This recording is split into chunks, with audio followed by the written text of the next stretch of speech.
Oke, baik, kita mulai. Bismillahirrahmanirrahim. Assalamualaikum warahmatullahi wabarakatuh. Waalaikumsalam warahmatullahi Warahmatullahi wabarakatuh. wabarakatuh. Alhamdulillah, hari ini kita diberi kesempatan untuk menampilkan presentasi materi asesmen formatif dan sumatif. Kami di kelompok 2. Nanti saya Bayu sebagai moderator.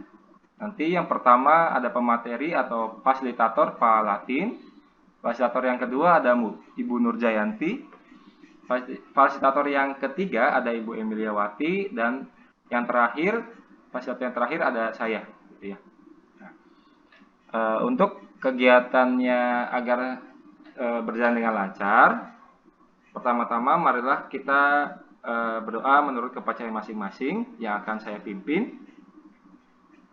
Berdoa, mulai.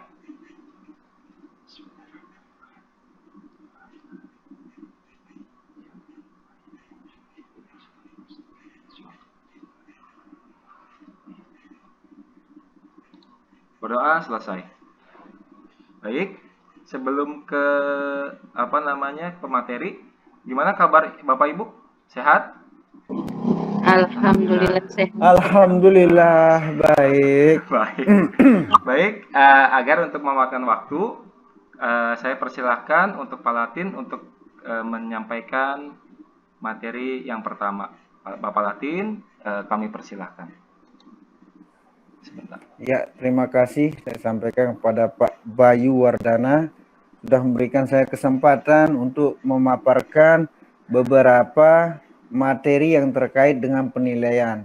Jadi materi yang akan saya sampaikan ini adalah materi tentang penilaian atau asesmen. Jadi dalam asesmen itu ada beberapa konsep penilaian yang bisa dilakukan dalam proses pembelajaran, mulai dari asesmen diagnostik, kemudian ada asesmen formatif, dan kemudian yang terakhir itu ada asesmen sumatif.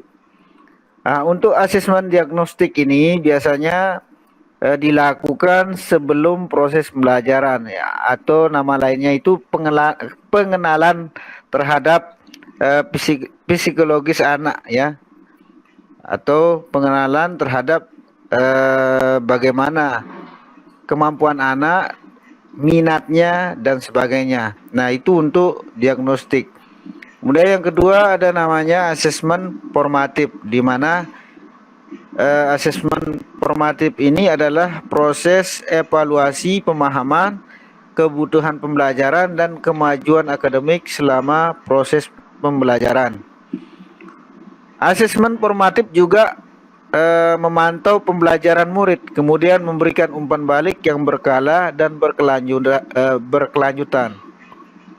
Nah, untuk segi manfaat, asesmen formatif ini dapat dikategorikan menjadi dua, ya. Ada manfaat bagi murid, kemudian yang kedua ada manfaat bagi guru dan sekolah.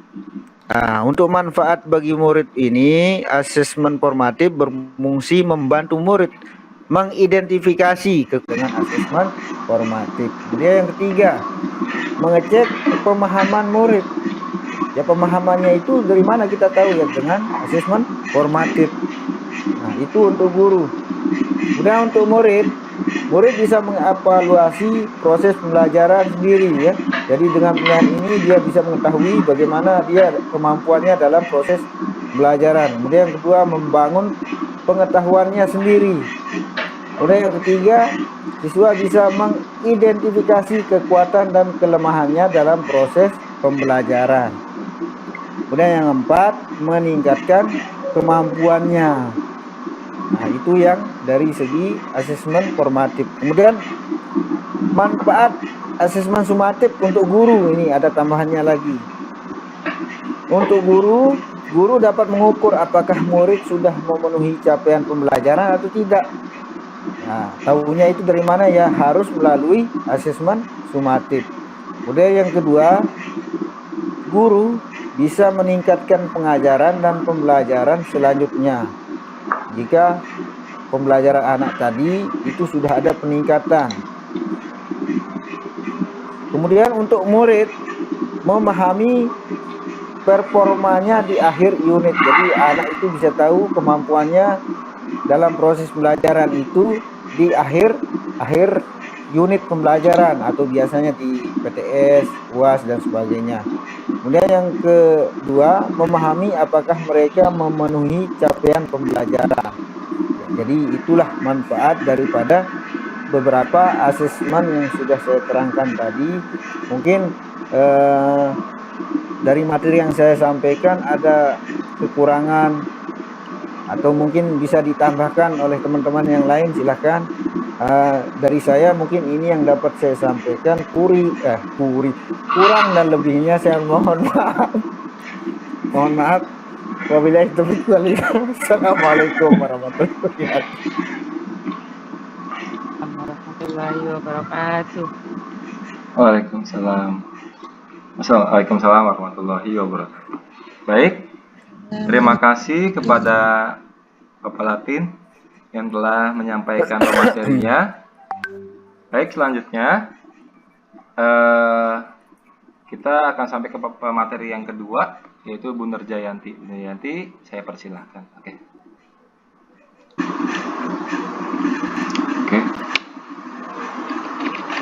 Baik, terima kasih untuk Pak Latin telah menyampaikan materi fungsi asesmen. Asesmen yang pertama, yang kedua ada tentang penekanan asesmen yang akan disampaikan oleh Ibu Nur Jayanti. Ibu Nur Jayanti, dipersilahkan. Terima kasih kepada moderator. Baik, Bapak Ibu, Assalamualaikum warahmatullahi wabarakatuh. Waalaikumsalam warahmatullahi wabarakatuh.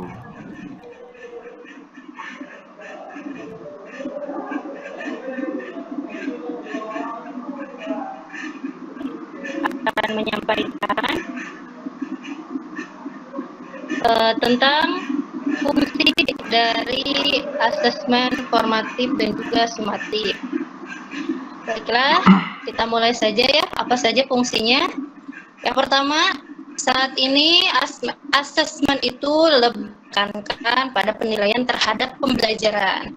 Biasanya guru melakukan hal seperti itu. Namun dengan adanya kurikulum operasional di satuan pendidikan yang sekarang ini, diharapkan asesmen itu yang pertama adalah sebagai refleksi proses pembelajaran serta sebagai penilaian untuk perbaikan proses pembelajaran. Artinya guru tidak hanya melihat pada materi atau anak yang sudah sampai mana, cuma guru juga harus tahu bagaimana dari materi, tugas, dan hal lain sebagainya. Jadi pembelajaran itu tidak hanya fokus kepada materi saja, tapi juga bagaimana memperbaikinya dan juga bagaimana proses dari pembelajaran tersebut. Kita lanjut.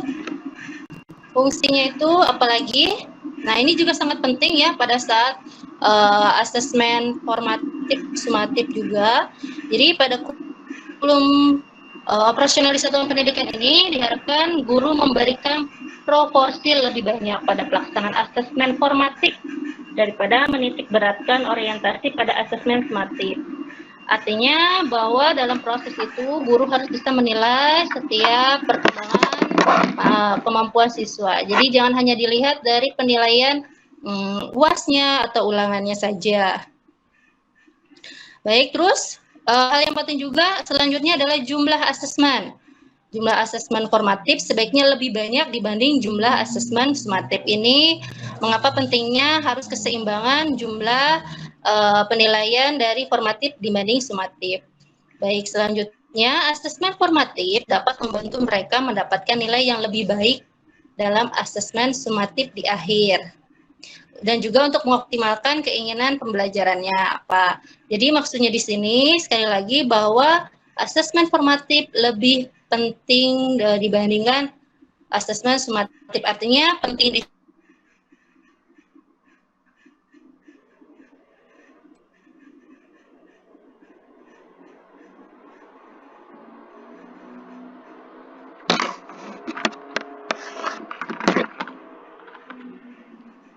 asesmennya tercapai. Lalu ada hal lagi yang penting untuk disampaikan bahwa membangun keterkaitan antara asesmen sumatif dan formatif itu yaitu merancang asesmen formatif yang berkontribusi pada tugas sumatif juga. Akhirnya dapat menurunkan beban kerja murid. Biasanya anak-anak terbebani oleh tugas-tugas atau soal-soal yang diberikan. Nah, namun dengan adanya asesmen formatif mungkin tugas anak lebih diringankan gitu. Terus yang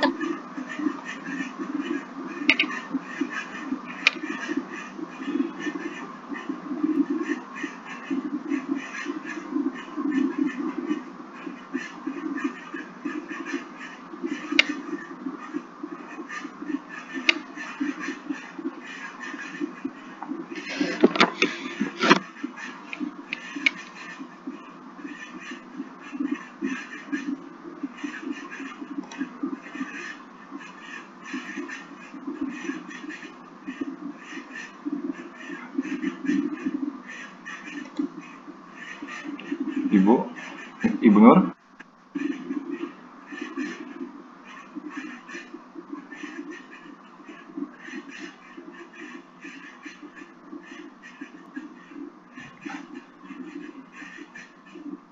mungkin itu saja yang saya sampaikan mengenai materi fungsi dari asesmen formatif dan sumatif.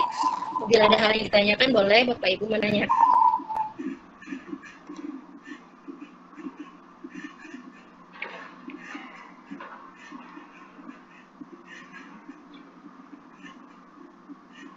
Mungkin itu saja ya Bapak Ibu yang dapat saya sampaikan mengenai materi fungsi dari asesmen formatif dan sumatif. Mungkin selanjutnya materi selanjutnya akan disampaikan oleh fasilitator yang lainnya. Terima kasih. Assalamualaikum warahmatullahi wabarakatuh.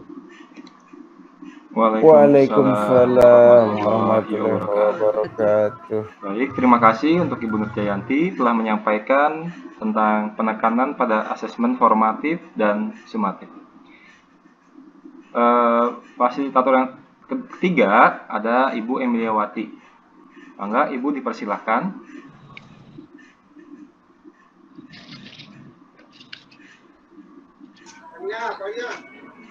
Ya, terima kasih atas kesempatan yang diberikan kepada saya. Di kesempatan ini, saya sebagai fasilitator. Ya. Berarti dari awal saya. Saya dulu Bu, sebentar. Baik, terima kasih kepada Ibu Nur yang telah memaparkan materi tentang penekanan asesmen. Fasilitator yang ketiga ada Ibu Emil. Dipersilakan, silakan Bu, mangga. Ya, terima kasih atas kesempatan yang diberikan kepada saya. Saya selaku fasilitator ketiga pada kegiatan hari ini, kegiatan IHT hari ini. Di sesi fasilitator ketiga, saya ini akan menyampaikan tentang materi bentuk asesmen formatif dan sumatif. Ya, sebelumnya di fasilitator pertama sudah dijelaskan tentang jenis-jenis dari asesmen formatif dan sumatif. Tentang asesmen yang kedua, tadi di fasilitator yang kedua itu sudah dijelaskan penekanan asesmen formatif dan sumatif. Nah, di sini saya akan menjelaskan sedikit tentang bentuk asesmen formatif dan sumatif. Nah, di bentuk asesmen formatif dan sumatif ini ada dua yang saya sampaikan. Yang pertama, bentuk asesmen tidak tertulis. Nah, bentuk asesmen tidak tertulis ini biasanya guru atau pendidik melakukan asesmen pada saat pembelajaran. Misalnya dalam bentuk diskusi, keaktifan siswa yang diambil, penilaiannya tentang aktifan siswa, misalnya di diskusi. Kemudian di kegiatan tanya jawab dengan pendidik, mungkin di situ ada asesmen yang bisa kita ambil terhadap peserta didik dalam bentuk tidak tertulis, ya. Yang kedua, ada asesmen formatif dan sumatif yang berbentuk tertulis. Nah, di sini biasanya penilaiannya berada di sebuah produk atau penilaian yang kita ambil dalam bentuk tulisan. Nanti hasil siswa itu yang kita periksa. Ya, kemudian sebagai contoh dari bentuk asesmen tertulis itu biasanya refleksi yang pertama. Nah, refleksi ini biasanya guru melakukannya di kelas setelah pembelajaran. Biasanya guru melatih siswa untuk berperan aktif dalam mengevaluasi pembelajarannya.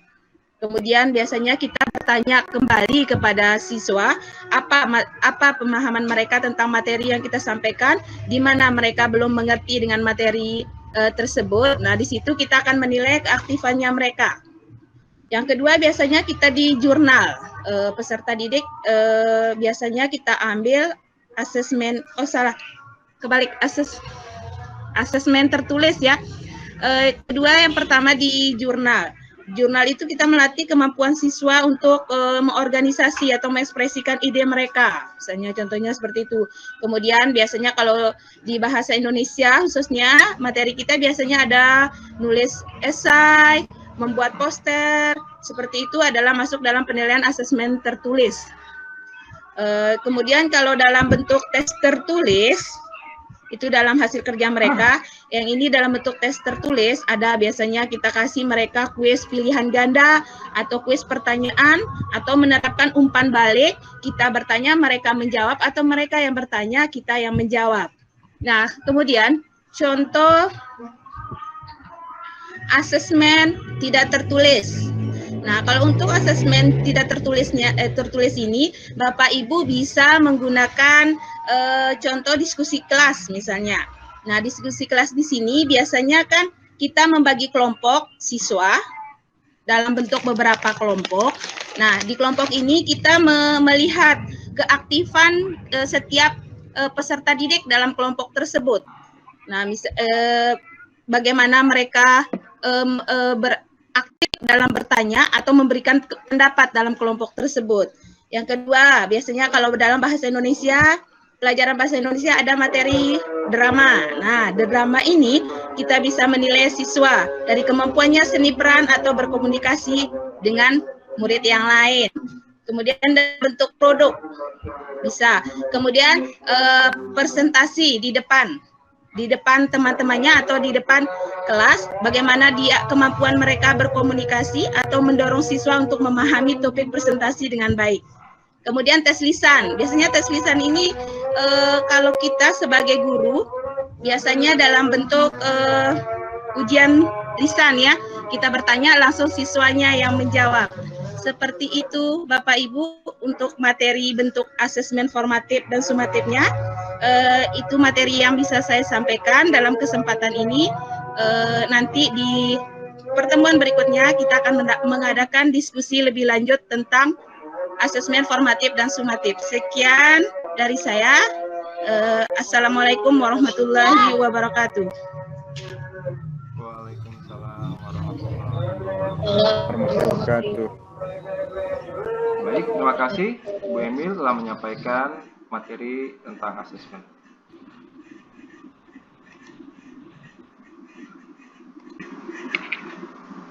Baik, terima kasih kepada Ibu Emil yang telah menyampaikan materi asesmen sebagai fasilitator yang ketiga. Yang terakhir, itu saya sebagai fasilitator yang keempat akan membahas tentang umpan balik. Nah, mengapa umpan balik itu penting pada asesmen? Umpan balik itu biasanya nanti akan didapatkan oleh guru dan oleh siswa, gitu ya. Nah, di sini arti umpan balik yaitu umpan balik merupakan kumpulan informasi mengenai bagaimana seseorang melakukan suatu kegiatan. Ya. Umpan balik juga biasanya berisi hal yang baik yang sudah dilakukan, hal yang butuh perbaikan, dan hal yang bisa dikembangkan untuk aktivitas selanjutnya. Jadi umpan balik itu bermuncul itu karena nanti akan menghasilkan suatu proses yang akan merubah sebuah asesmen juga. Jadi mengaca pada pengalaman. Nah, di sini juga ada umpan balik yang didapatkan atau disampaikan oleh guru. Nah, Yang pertama itu ada memberikan informasi perkembangan murid untuk memodifikasi pengajaran dan pembelajaran itu di masa depan. Jadi umpan balik itu didapatkan oleh guru agar nanti guru itu akan merombak gitu ya, atau memodifikasi pembelajarannya agar sesuai dengan peserta didik gitu ya, pengalaman peserta didik, cara belajar peserta didik gitu ya. Jadi agar peserta didik itu dapat menunjukkan minat dan bakatnya seperti itu ya, atau menghasilkan prosesnya. Dan yang kedua itu umpan balik bagi murid gitu ya. Yang pertama ada membantu murid untuk mengetahui kelebihan dan kekurangan mereka gitu ya, sehingga mereka dapat mengatur dan merasa berperan dalam proses pembelajaran mereka gitu ya. Jadi umpan balik yang didapat siswa itu biasanya akan berbalik kepada dirinya gitu ya. Berbalik, oh berarti misalnya contohnya mengenai teks puisi misalnya, membaca puisi. Dengan adanya umpan balik, siswa itu sadar gitu bahwa kemampuan dia membaca puisi di tingkat yang baik, cukup atau kurang baik gitu ya, umpan balik. Dan yang umpan balik yang kedua ada memberikan umpan balik sesama teman. Nah, juga memberikan kesempatan bagi murid untuk belajar dari satu sama lainnya. Nah, jadi selain umpan balik itu bagi dirinya sendiri, umpan balik juga yang didapat oleh siswa untuk temannya sendiri. Jadi mereka saling sama-sama mendapatkan umpan balik gitu, agar mereka bisa bekerja sama dan menghasilkan misalnya tadi teks puisi, membaca puisi dengan secara lebih baik lagi gitu ya. Nah, di sini juga ada 10 prinsip Bapak Ibu. 10 prinsip ya. 10 prinsip memberi umpan balik yang efektif katanya. Yang pertama itu ada mudah dimengerti ya, terus transferable, terus melihat ke belakang gitu ya.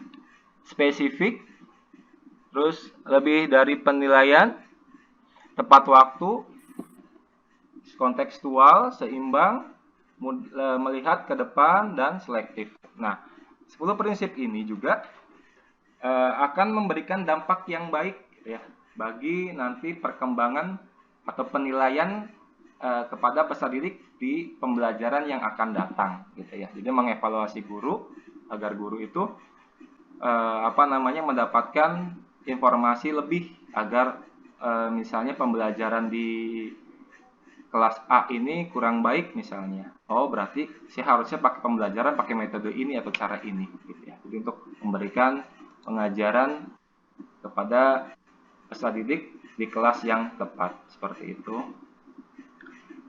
Terus ada lagi di sini ada umpan balik juga. Nah, ini umpan balik, membuat umpan balik yang efektif katanya.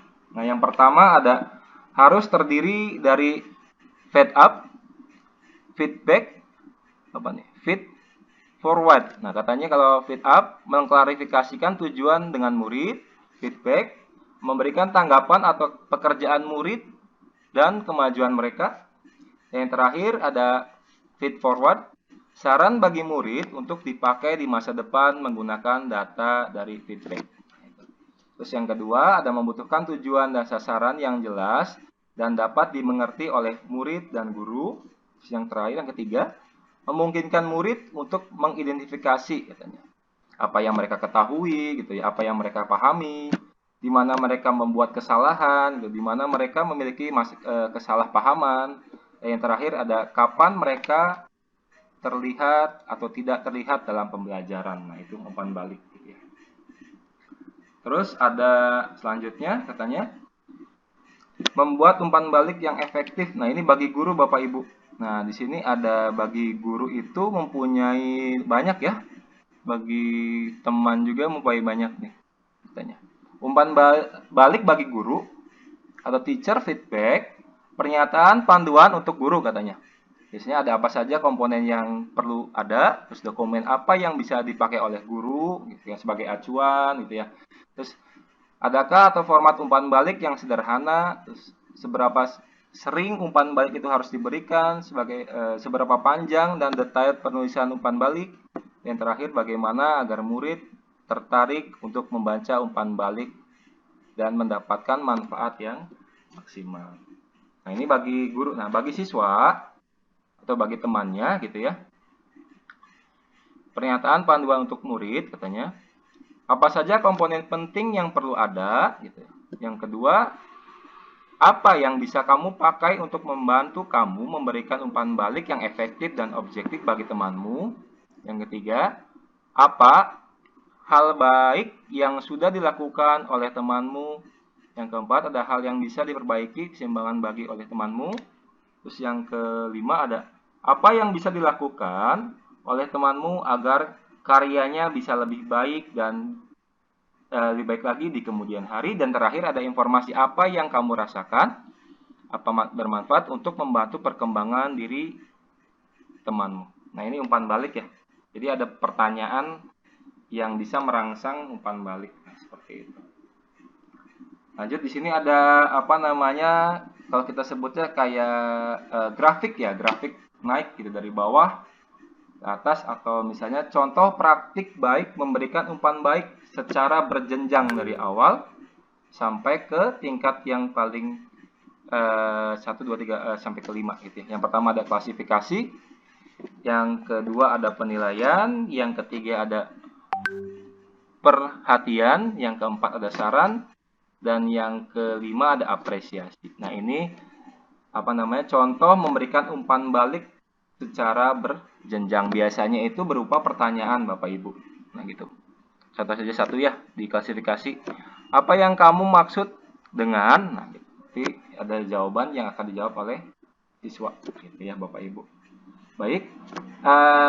Rencananya saya akan memberikan satu soal Bapak Ibu. Ya, nanti Bapak Ibu bisa rebutan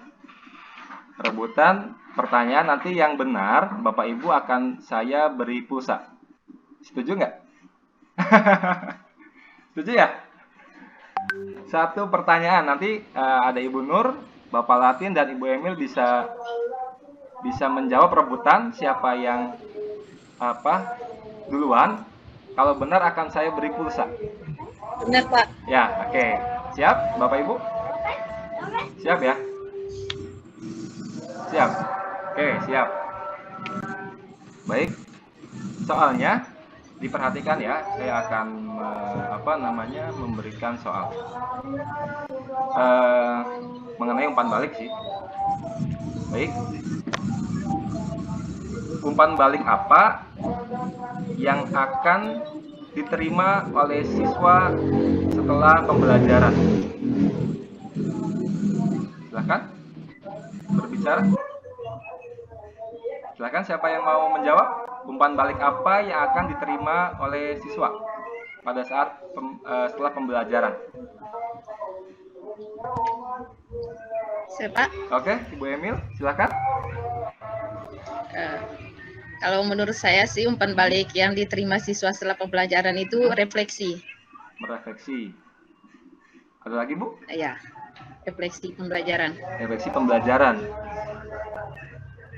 Oke. Jadi betul ya, Ibu, Bu Latin, Pak Latin, Bu Nur. Betul ya? Betul ya. Jadi umpan balik yang diberikan, yang didapatkan oleh siswa biasanya refleksi tentang pembelajaran pada yang dipelajari oleh siswa tersebut gitu ya. Misalnya siswa mempelajari puisi. Nah, itu umpan baliknya biasanya mengenai pembelajaran yang telah dia pelajari gitu ya, cara membacanya atau enggak, cara misalnya kata-kata yang harus ditekan itu apa gitu kan, terus pemilihan kata dan cara menyusun. Nah, itu. Baik, mungkin itu saja yang dapat saya sampaikan. Terima kasih kepada Ibu Nur, Pak Latin, dan Bu Emil yang telah ikut serta mendengarkan penjelasan saya. Dan saya juga mohon maaf barangkali ada salah kata dalam menyampaikan informasi. Saya akhiri. Assalamualaikum warahmatullahi wabarakatuh. Waalaikumsalam warahmatullahi wabarakatuh. Sebentar.